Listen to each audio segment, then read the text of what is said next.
Well, David Stern, in his book Messianic Jewish Manifesto, refers to the study and understanding of Torah as Christianity's theology's greatest deficiency. And I would agree with him on that. Of course, when most of the theologians believe that much of the law was nailed to the cross anyway, because of what I feel is a mistaken view of Colossians 2, why study something that's nailed to the cross? I think you can see their thought on that, and I can understand it. I just don't believe that Paul had either the authority or the desire to do away with God's laws. If you have any question on that, I suggest getting the DVD on Colossians 2. Yes, what was meant by that? Just call in to Bible Explorations and order it. Everything we have is inexpensive. Most of you know that by now. To demonstrate his point of view, Stern compares the amount of pages of various Jewish and Christian theologians and how much time these theologians give in their writing to the study of God's laws. The three Jewish commentators Stern checked devoted 15, 20, and 22% of their pages to the Torah, or to the study of the law, while the Christian commentators devoted 3%, 0.5%, and 1/4%, according to the three authors that he checked. So probably because we think that's Old Testament stuff, you see, and God has changed his mind. One time he said, I will not alter the things that come out of my lips. And these things did come out of his lips at Mount Sinai. Nobody questions that. But they think that these things are definitely altered or changed or done away. And they use some of Paul's writings to do that. I don't find that in Paul's writings, as most of you know. The author here divides the statutes, or the Torah, into three different directions, and I would like to share them with you if I can find them quickly in his article.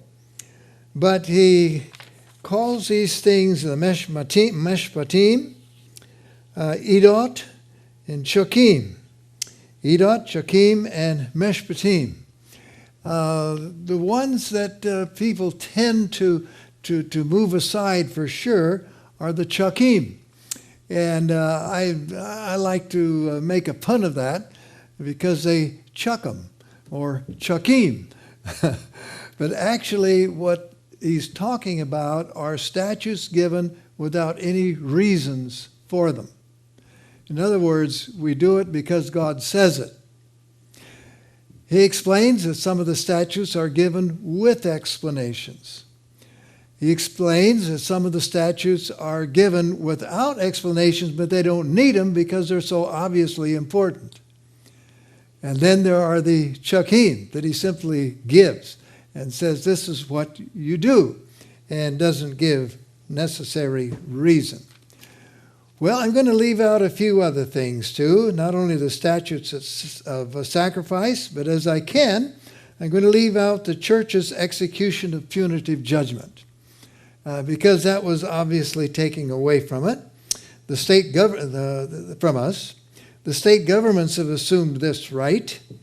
Therefore, such execution of physical punishment is left with the civil government. You can see John 18:31 on that.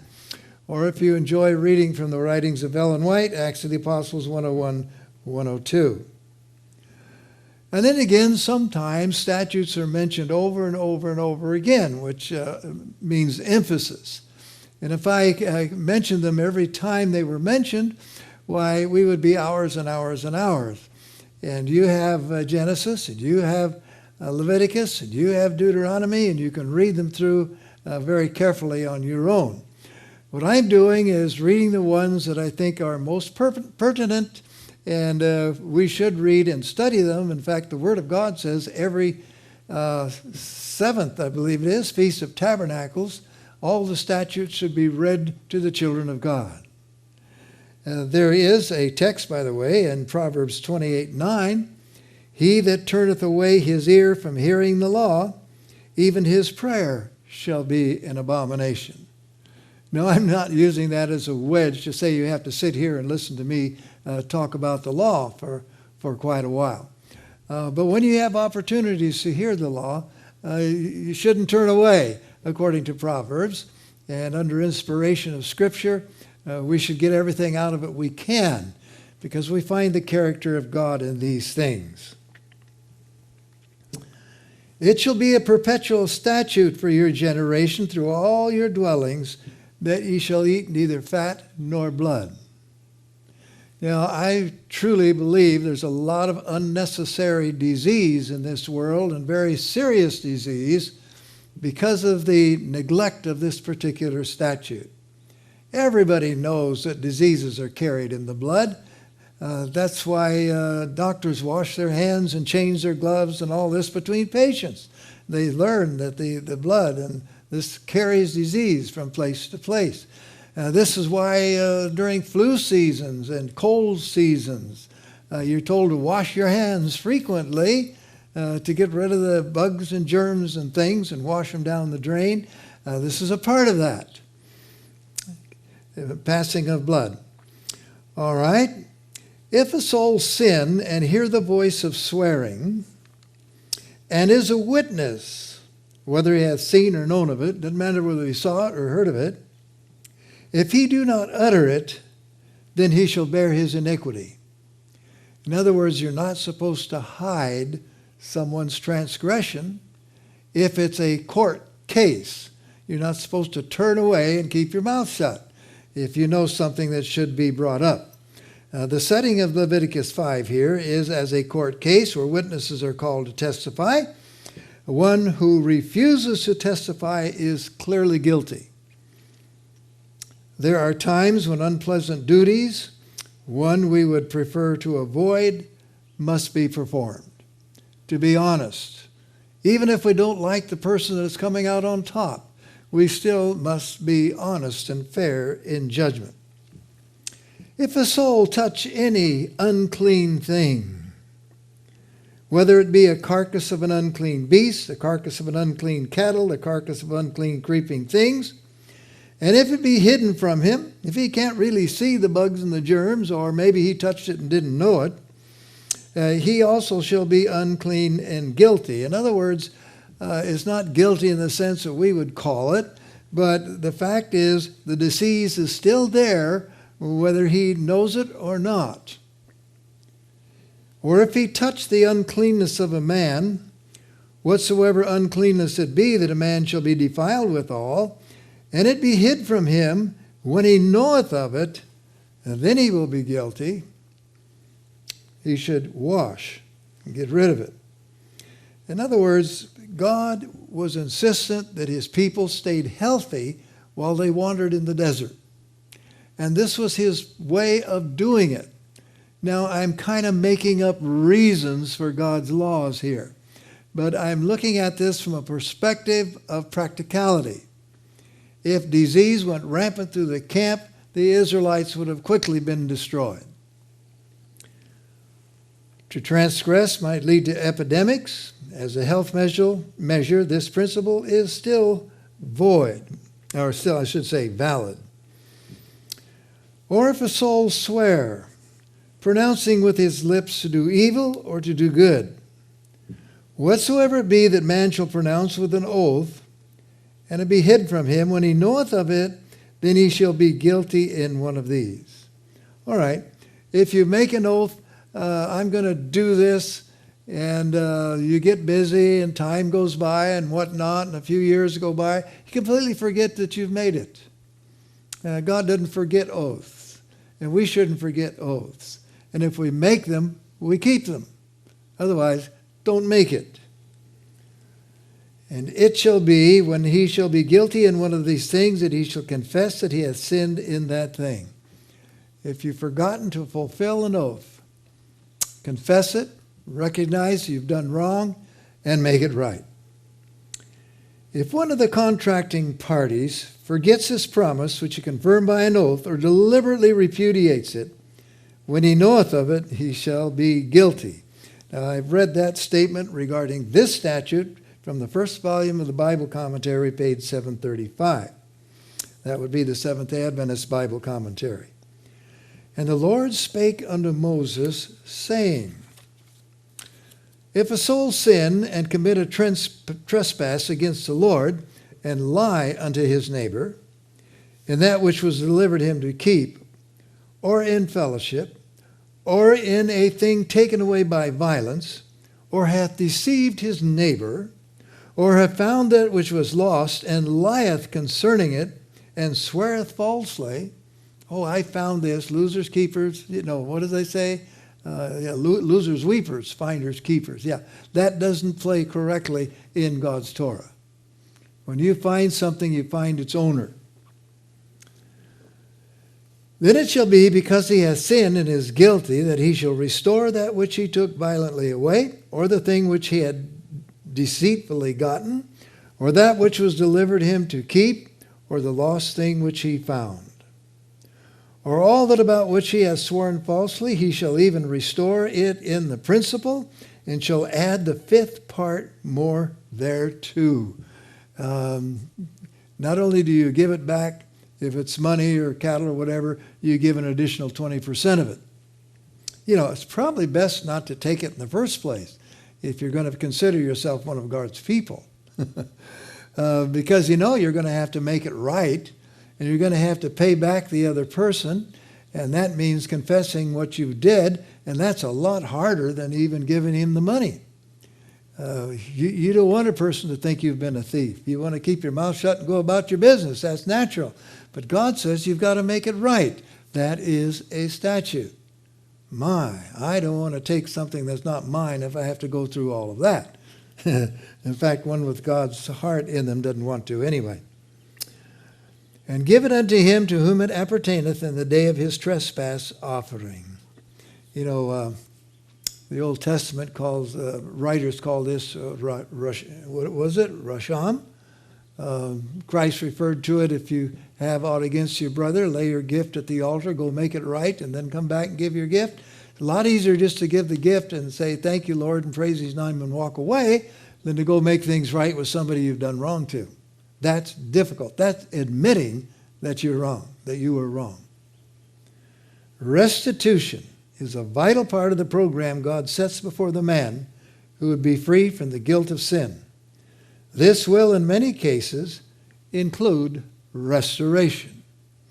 I remember wronging someone many years ago, and I actually went back and tried to find them, and they were gone, and I tried their names in the phone books in the area, and nobody knew anything about them, and I guess it won't be till the kingdom that I'll be able to make it right.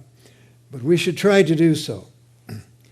Speaking to the children of Israel, saying, ye shall eat no manner of fat of ox, or of sheep, or of goat, and the fat of the beast that dieth of itself, and the fat of that which is torn with beasts, may be used in another use, but ye shall in no wise eat of it. No matter how easy it is to come by, don't eat it. You can make soap out of it or whatever else it's good for, just don't eat it.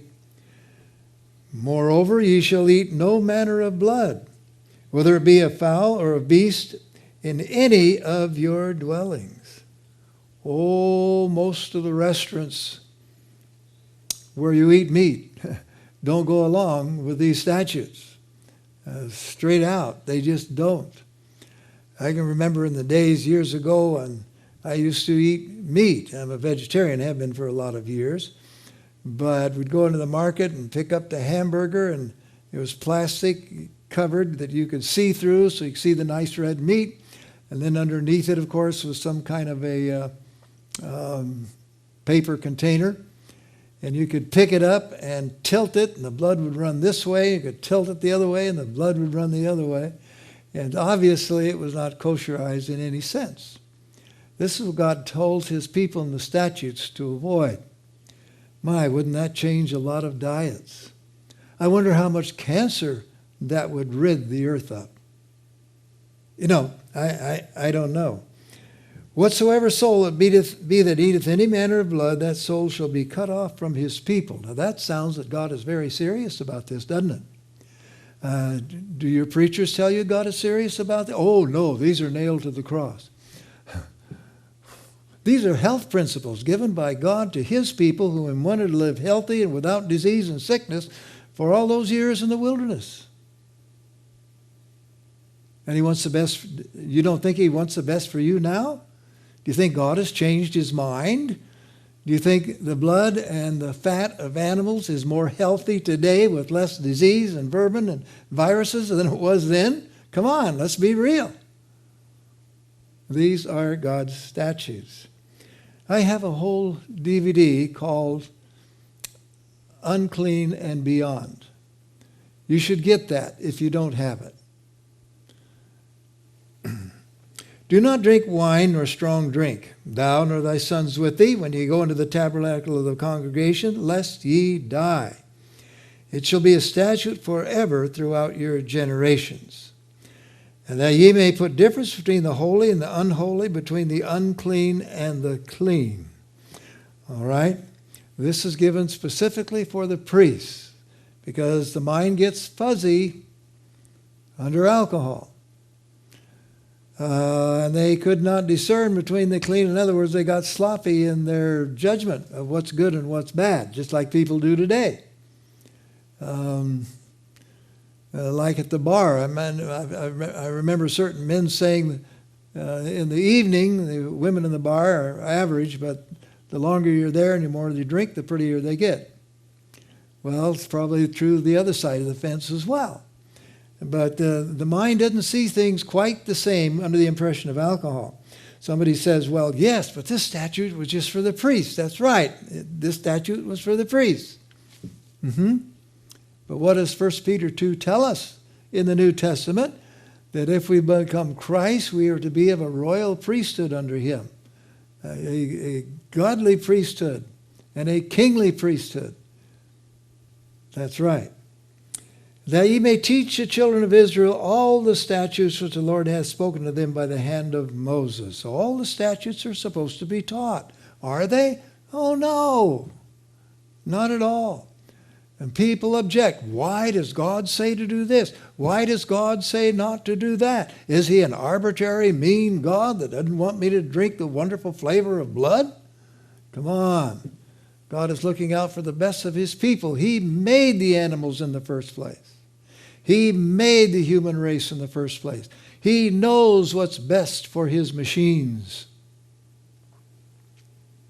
But shall we believe God? Or shall we rationalize with our own good sense? Should we chuck him? Chuck him? But ye are a chosen generation, a royal priesthood, a holy nation, a peculiar people, that ye should show forth the praises of him who hath called you out of darkness and into his marvelous light, which in time past were not a people, but are now the people of God, which hath not obtained mercy, but now have obtained mercy. That's 1 Peter 2, 9 and 10. Talking to you and me in a good sense. We are that royal chosen priesthood. So we should live and walk that way. He wants his people healthy and strong. Those who take their priesthood seriously and their opportunities to witness to other temples who would become the temples of God should take the statutes very seriously and avoid all strong drink. And the Lord spake unto Moses, to Aaron, saying unto them, Speak unto the children of Israel, saying, These are the beasts which ye shall eat among all the beasts that are on the earth. All right, here we go. Whatsoever parteth the hoof is cloven-footed, and cheweth the cud among the beasts, that ye shall eat. Nevertheless, these shall ye not eat of them that chew the cud, or of them that divide the hoof. Let me put it this way. Ye shall not eat of them that chew the cud only, but don't divide the hoof, or that divide the hoof and don't chew the cud. It has to be both. As the camel, because he cheweth the cud, but divideth not the hoof, he's unclean to you. And the coney, because he cheweth the cud, but divideth not the hoof, he is unclean to you. And the hare, because he cheweth the cud, but divideth not the hoof, he is unclean to you. Oh, when I was little, I ate a lot of rabbits. I sure did. But I didn't know God's statute. Neither did I believe that God knew what was best for me at the time. I just didn't have that strong a faith. I didn't have that much belief in the Creator God. I really think if we show that we believe the Creator God, maybe He'll have good reason to believe more in us. And the swine, though he divide the hoof and be cloven-footed, yet he cheweth not the cud, he is unclean to you. Oh. Who said this? God. To whom? Israel? That's right. And by the way, at the end of time, the 144,000 are children of Israel. Yes, they are. Read it, Revelation 7. Of their flesh shall ye not eat, and of their carcass ye shall not touch. They are unclean to you. I can remember when an animal would die out on the ranch where I was, they'd slip a rope over his neck and pull him way out in the middle of the desert someplace. And I didn't realize that I wasn't even supposed to touch it, and we probably didn't.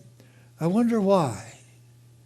Well, most of you know what happens to a body on death and how all the viruses and bacteria and vermin or whatever on the inside come up on the surface and so on, and it begins to deteriorate.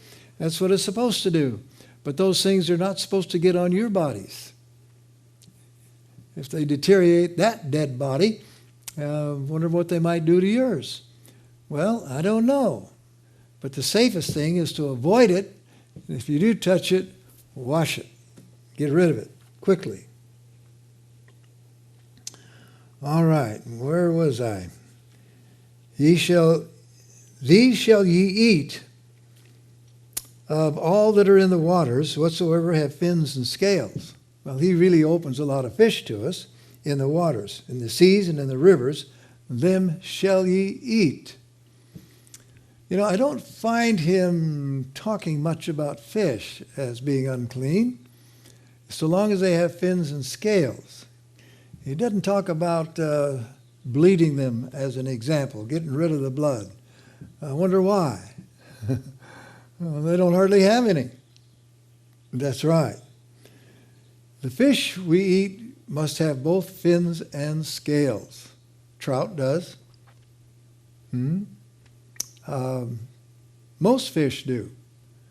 But what about lobster? That's a fish. Does it have scales? Yeah. Does it have fins? No. You see, you can tell by looking at the fish. Most of them are clean. How about shrimp? No.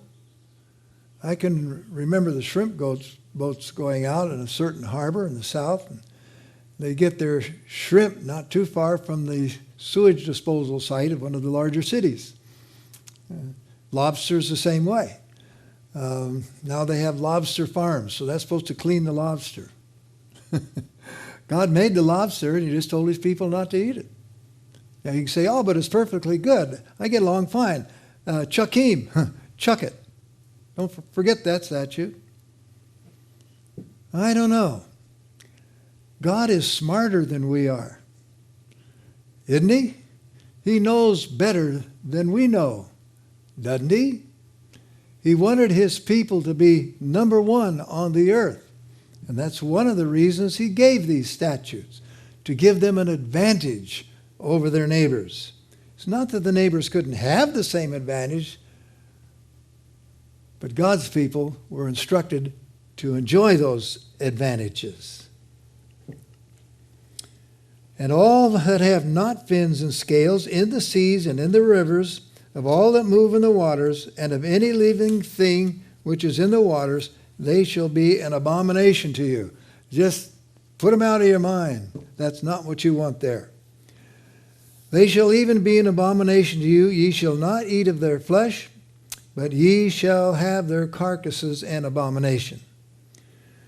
Whatsoever hath no fins nor scales in the water, that shall be an abomination to you. How many times does he have to tell us that before we get the point?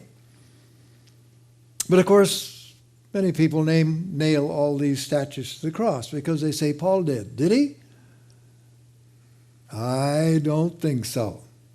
You better get those DVDs and learn and study on Colossians 2, Galatians 4, Ephesians 2. Get those DVDs, study them. That's what they're made for. And they're certainly inexpensive and cheap for all the messages that you get. And these are they which ye shall have in abomination among the fowls.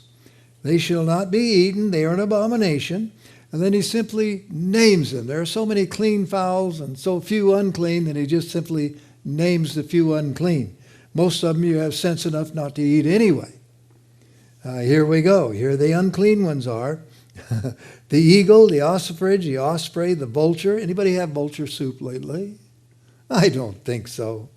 And the kite after his kind, every raven, and the owl, the hawk, the cuckoo, the little owl, the cormorant, the great owl, the swan, and the pelican, and the gyre eagle, the stork. You know, I've never heard of stork stew. I guess some people would eat it. I don't know. Some people would eat anything.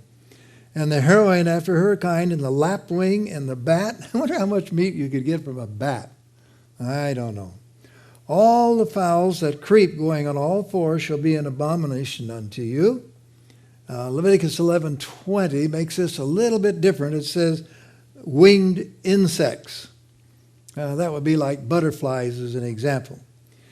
Yet these may ye eat of every flying, creeping thing that goeth upon all four, which have legs above their feet, to leap withal upon the earth. Even these of them ye may eat, if you want to. The locust after his kind, the bald eagle after his kind, the beetle after his kind, and the grasshopper after his kind. I'll pass. But all other flying, creeping things which have 4 feet shall be an abomination unto you. And for these ye shall be unclean. Whosoever toucheth the carcass of them shall be unclean till the evening. Well, why to the evening? The Lord doesn't say why to the evening.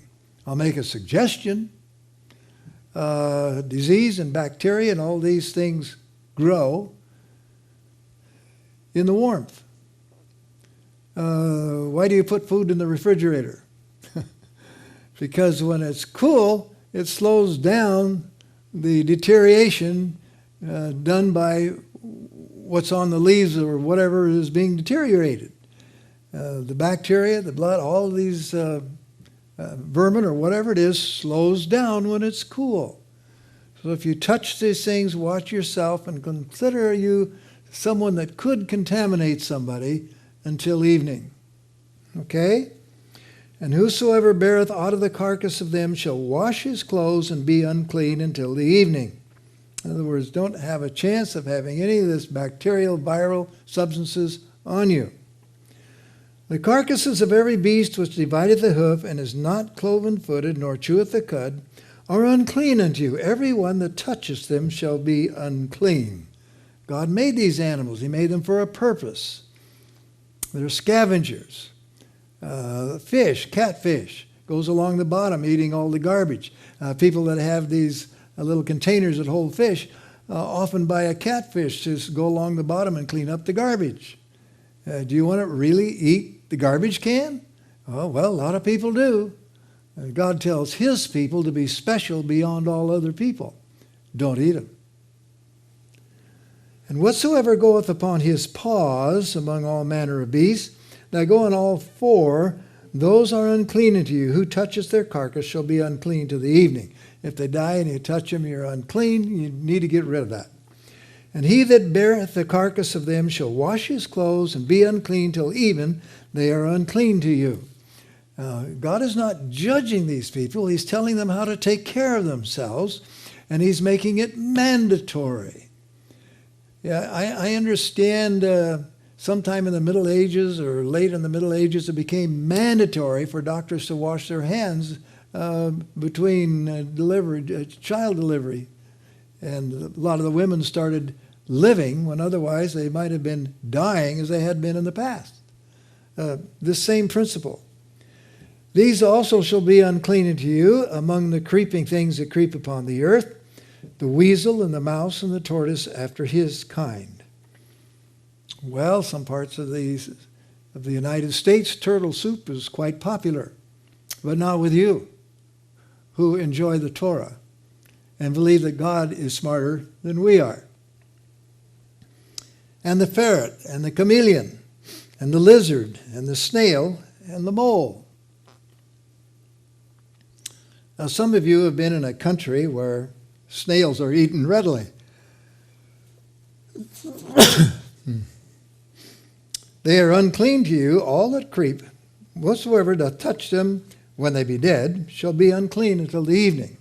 It's all right to pet a horse and to pet a dog and a cat, and God gave us animals to make us happy, and we enjoy their loyalty and all these kind of things. But if it dies and it's an unclean animal, one you're not supposed to eat, then you definitely shouldn't touch it if you can avoid it. If you do happen to touch it, wash and realize that you may pass a disease to someone until the evening. That's the thought here, I believe. And upon whatsoever any of them which are dead doth fall, it shall be unclean, whether it be a vessel of wood, or a raiment of skin, or a sack, whatsoever vessel it be. Wherein any work is done, it must be put into the water, and it shall be unclean until the even, so shall it be cleansed. So if something falls on a dead carcass of an unclean animal, wash it. And don't eat out of it until later. And every earthen vessel, wherewith any of them falleth, whatsoever is in it shall be unclean, and he shall break it. Well, earthen vessels, they're very absorbent. Of all meat which may be eaten, that on which such water cometh shall be unclean.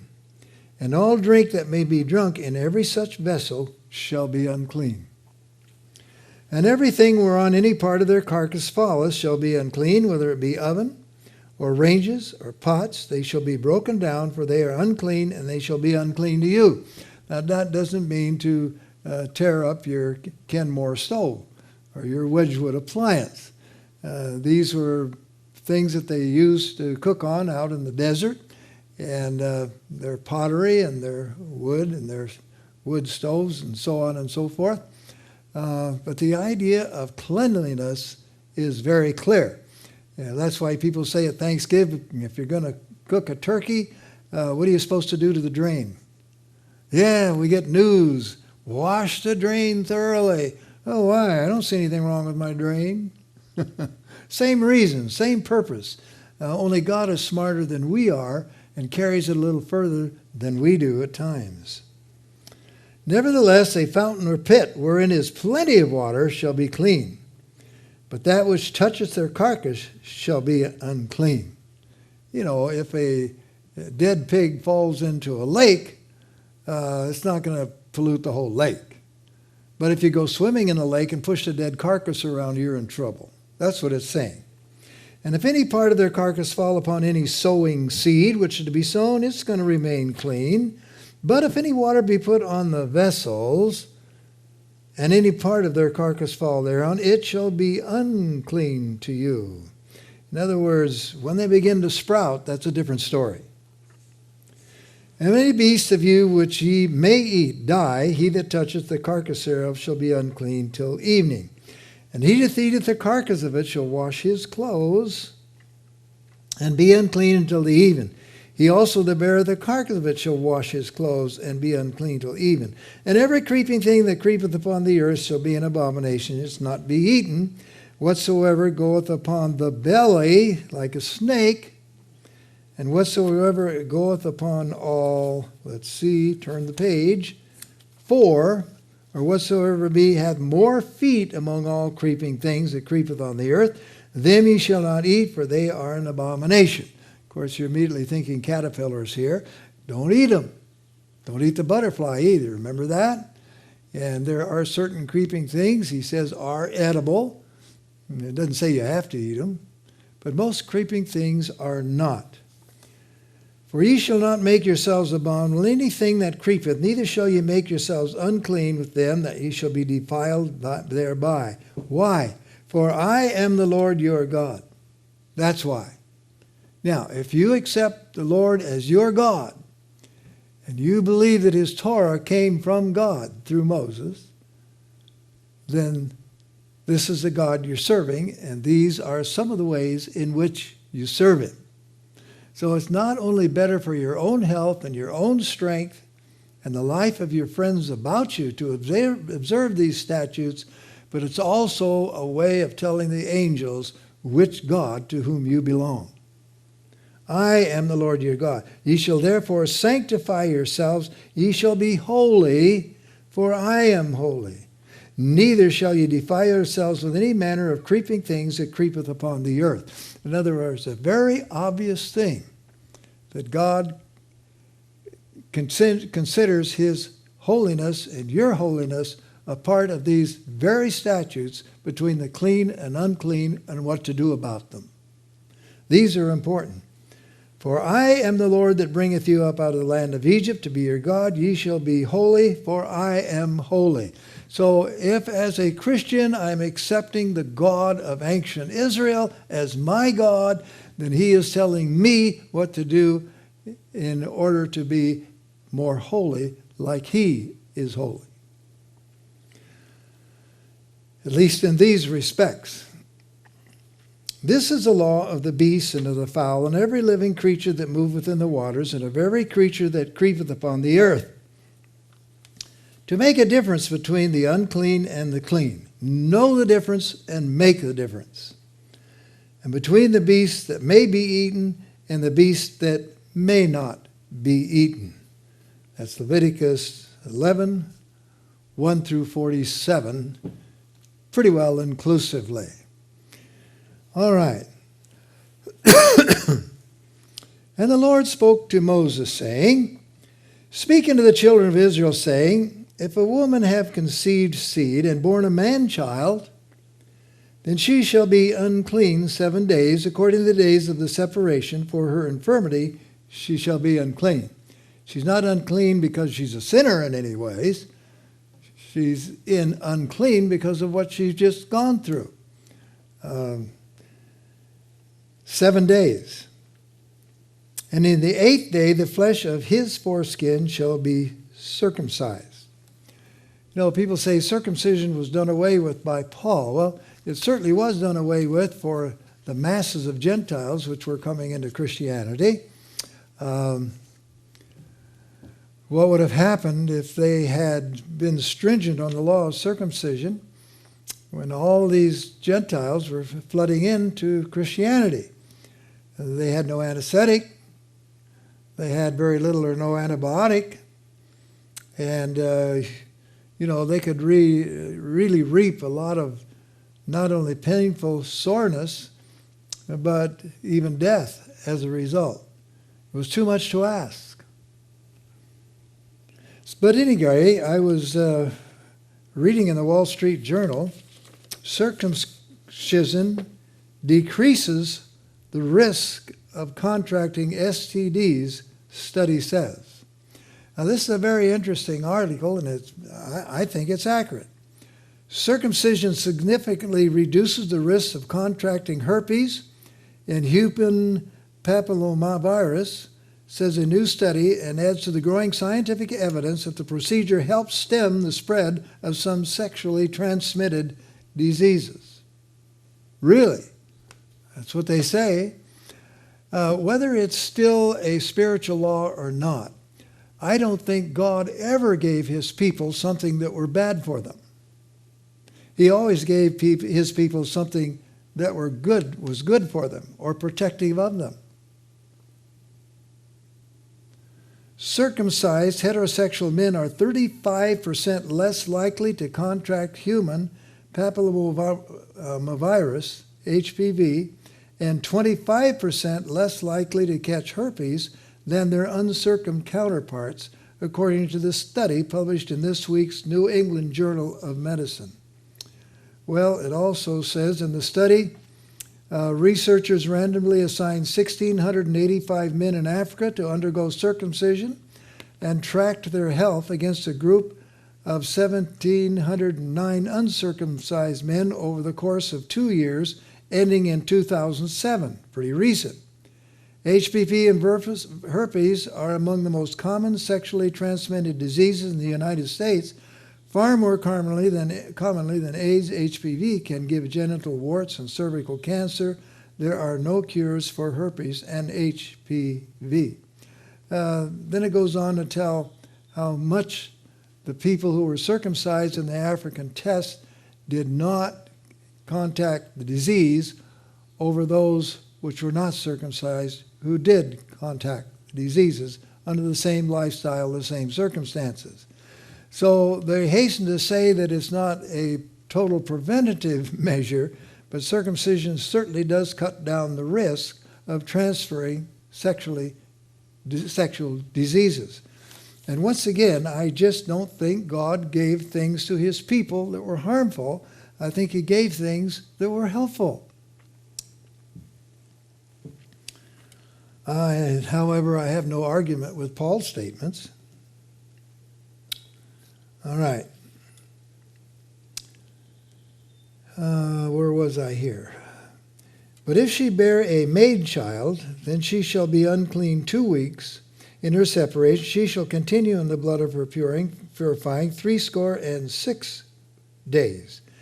In other words, for the male child, she is not to socialize too much or go to church, for that matter, for 33 days. Or the male, if she has a female child, it's 66 days. Well, is that a hardship on the woman? No, it's bonding time between her and her child. She doesn't even have to go to church. The Bible's very clear about that. But she must keep herself very clean and be careful not to transfer any blood at that time to someone else. Why twice as much time for the female baby? Well, I don't know. Perhaps that's a chukim. But knowing the situation in the Middle East, especially in past ages, and still now, a male child is much more acceptable than a female child. Oh, I know that's gender foolishness, but that's the way it was, and in many cases still is. The mother had twice the bonding time with the female child than with the male child. Maybe God knew that they needed that extra bonding, that extra time together. Paul said, "Behold, I say unto you, that if ye be circumcised, Christ shall profit you nothing." But yet, in another sense, circumcision is still with us in a very real and important way. But he is a Jew which is one inwardly, and circumcision is that of the heart, in the spirit, and not in the letter, whose praise is not of men, but of God. So there is a type of circumcision that's still with us. Circumcision of the heart. That mean I'm going to go in and cut part of my heart out? No, it means cutting the way of sin from the place in the body that would indicate a love for it. Then he says, "Ye stiff-necked and uncircumcised in heart and ears, ye always resist the Holy Ghost, as your fathers did, so do ye." Now he could say that to a Jew being a Jew. I wouldn't say that to a Jew. I'd be out of place. "In whom also ye are circumcised with a circumcision made without hands, and putting off the body of the sins of Christ by the circumcision of Christ. Being buried with him in baptism, where also ye are risen with him through the faith in the operation of God, who hath raised him from the dead." So we have these things of Paul, but we also have them of the Old Testament. For the Old Testament also talks about the uncircumcised heart. Going on with the statutes, "When a man shall have in the skin of his flesh a rising, a scab, or a bright spot, and it be in the skin of his flesh like a plague of leprosy, then he shall be brought unto Aaron the priest, or unto his sons of the priest." Now, through Leviticus 13 and 14, we find a lot about the communicable disease situations and the laws of quarantine. We still use them today. You've heard of quarantine and know the good reason for it. Also included are laws of cleansing clothing, bedding, and other furniture that might be contaminated with bacterial or viral infections and life forms. Cleanliness was so important. I read one story, the bubonic plague, that was so horrible in Europe several years ago, that there were communities of Jews that didn't get it, that didn't get the plague. So much so that some of their Gentile neighbors began to accuse the Jews of causing the disease and spreading it among Gentiles as a warfare type thing. The truth is, the Jews' statutes of cleanliness is what kept them from getting the fleas and things that were on the backs of the rats that was transferring the diseases around that part of the world. Speak unto the children of Israel and say to them, when any man hath a running issue out of his flesh, because of his flesh he is unclean. In other words, the same as a woman. When she has her time of the month and she's bleeding, she's treated the same as a man who has an issue of blood and is bleeding from the arm or leg or hand or anywhere else. And this shall be his uncleanness and his issue, whether his flesh run with an issue or his flesh be stopped from his issue, it is his uncleanness. He's supposed to do something about it and protect his neighbors. Every bed whereon he lieth that hath the issue is unclean, and everything whereon he sitteth shall be unclean. And whosoever toucheth his bed shall wash his clothes and bathe himself in water, and shall be unclean until the evening. You can see the reasons and purposes for this, but God doesn't have to tell us the reasons and the purposes. We are to realize that God is smarter than we are.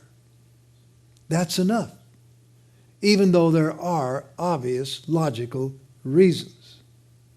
Today we have refrigeration. That slows down deterioration. That helps a lot. But if I have an issue of blood on my body someplace, I can't put that in a refrigerator. I must take cautions for myself and for others. And he that sitteth on anything whereon he sat, that hath the issue, shall wash his clothes, bathe himself in water, and be unclean till it cools in the evening. And he that toucheth the flesh of him that hath an issue shall wash his clothes, bathe himself in water, and be unclean until the evening. And if he that hath the issue spit upon him that is clean, then he shall wash his clothes, bathe himself in water, and be unclean to the evening. Well, if I have an issue of blood down here, it would make no sense to the people back there that spittle would have a problem. But today's science, we know that an issue of poison, bacteria, virus, whatever it is, travels through the bloodstream. And it does get into the saliva. See, they didn't know that. They had to take God's word for it. Isn't that something? Friends, I'm inviting you to take God's word for it. We don't have to prove out everything in a laboratory, even though most of these things do make sense. And whatsoever saddle he rideth upon that hath an issue shall be unclean. And whosoever toucheth anything that was under him shall be unclean until evening. And he that beareth any of these things shall wash his clothes and bathe himself in water and be unclean till evening. I think you're getting the point that blood carries disease. Everybody knows that. Keep your diseases to yourself. Your body may have built up an immunity over the years to that disease, but your child may not have that same immunity. Your neighbor might not have that same immunity. The person you work next to might not have that same immunity.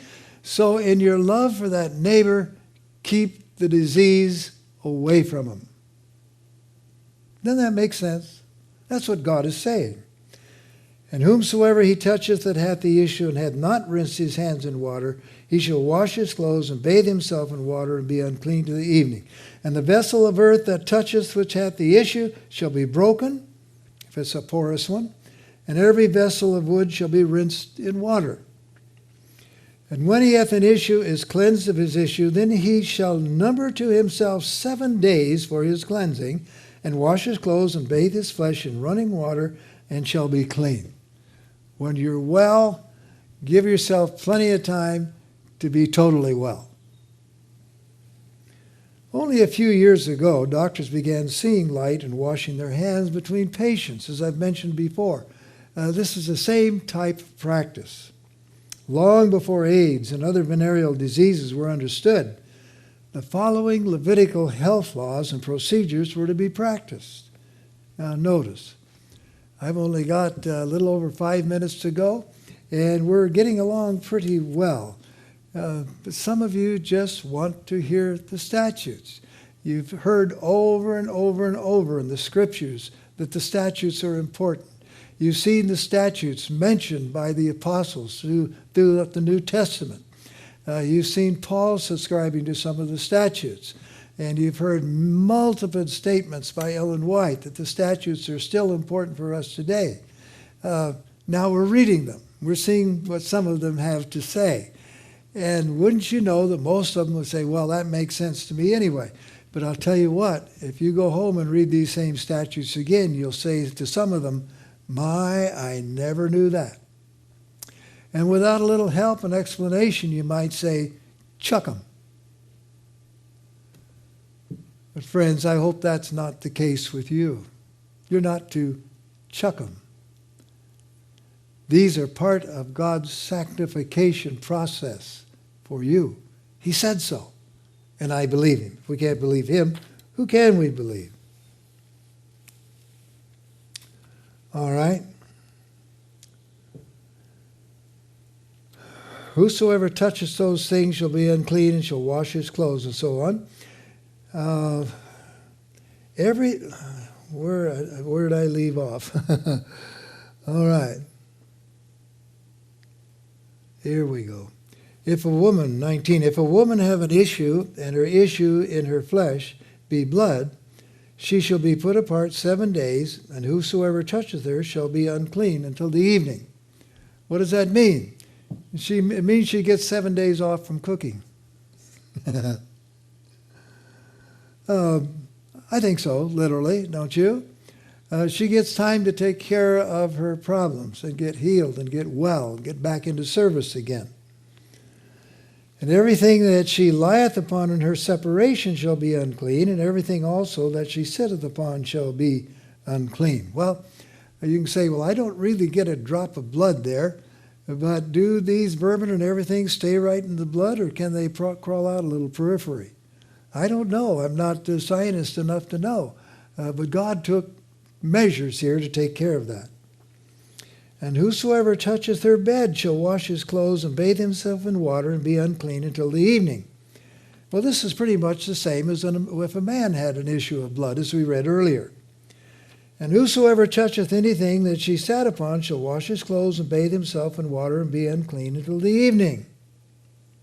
Now, there's more on this in Leviticus 15:6. Maybe we'll get there, maybe we won't. And if it be on her bed or anything wherein she sitteth, when he toucheth it, he shall be unclean until evening. And if any man lie with her at all, and her flowers be upon him, he shall be unclean 7 days, and all the bed whereon he lieth shall be unclean. That's time to give your wife a rest, at least a 7-day rest. And a woman have an issue of her blood many days out of the time of her separation, or if it run beyond the time of her separation, all the days of the issues of her uncleanness shall be as the days of her separation, she shall be unclean. Now, friends, it's okay with me if you argue with me over any of these issues, because it's not me you're arguing with. I'm simply reading the story from the inspiration of the one with whom you argue. I'm not here to say this you do, this you don't do. I'm here to read the Torah. Every bed whereon she lieth all the days of her issue shall be unto her as the bed of her separation. In other words, treat it the same way. And whatsoever she sitteth upon shall be unclean as the uncleanness of her separation. And whosoever toucheth those things shall be unclean, and shall wash his clothes and bathe himself in water and be unclean until the evening. Take these things seriously. Don't get the virus and the bacteria and the creepy bugs, whether you can see them or not, crawling around on you. Get rid of them, whether you see them or not. But if she be cleansed of her issue, then shall she number herself 7 days, and after that she will be clean. Same with you. Same with the men. That's right. Give it 7 days to heal beyond what you're seeing. And whatsoever man there be of the children of Israel, of the strangers that sojourn among you, which hunteth and catcheth any beast or fowl that may be eaten, he shall even pour out the blood thereof and cover it in the dust. You're not to eat, drink the blood. Kosher. For if the life of all the flesh, the blood of it and the life thereof, I didn't read that quite right. For it is the life of all flesh, the blood is. The blood of it is for the life thereof. Therefore I said to the children of Israel, ye shall eat the blood of no manner of flesh, for the life of all flesh is in the blood, thereof whosoever eateth it shall be cut off, put out, sent to the Gentiles. Was God strong about this issue? Oh, every bit strong, absolutely. He says the life is in the blood. Is it? Certainly, all kinds of life, both good and bad. Ye shall do my judgments, keep my ordinance to walk therein. I am the Lord your God. Isn't it interesting that so many statutes are given for our health benefit? He's not asking things like some of the pagan gods ask of their people. Climb up and down a mountain on your hands and knees, or give up your most prized possession, or on and on and on it goes. No, that's not what he's asking for. He's asking you to take care of yourselves and your neighbor. What a different God we serve. Wow. Ye shall therefore keep my statutes and my judgments, which if a man do, he shall live in them. None of you shall approach to any that is near of kin to him to uncover their nakedness. Oh, when you have a little child, that's something else. But this is talking about sexual relationships, people old enough to have them. Stay away from anybody that's near of kin. Pretty clear, isn't it? And then he adds that one with, I am the Lord. Wow, that's pretty strong, isn't it? From here to verse 19 is a detailed description listing appropriate behavior with one's kinsman. And we need to get into that because it's extremely serious, and a lot of people are deceived, not knowing these truths, are in trouble not only with their God but with their fellow man. So we'll pick it up here in our next reading of the statutes because we're out of time now.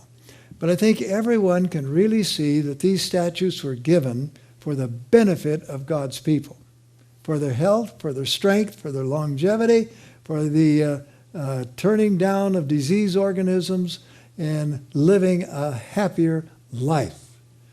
That's just the kind of God we serve, whether we understand all his statutes or not. We can certainly see enough through them to know they were given for our benefit. Heavenly Father, we thank you for the reading of the Torah. We appreciate being together with you, and we pray that this hour has been beneficial.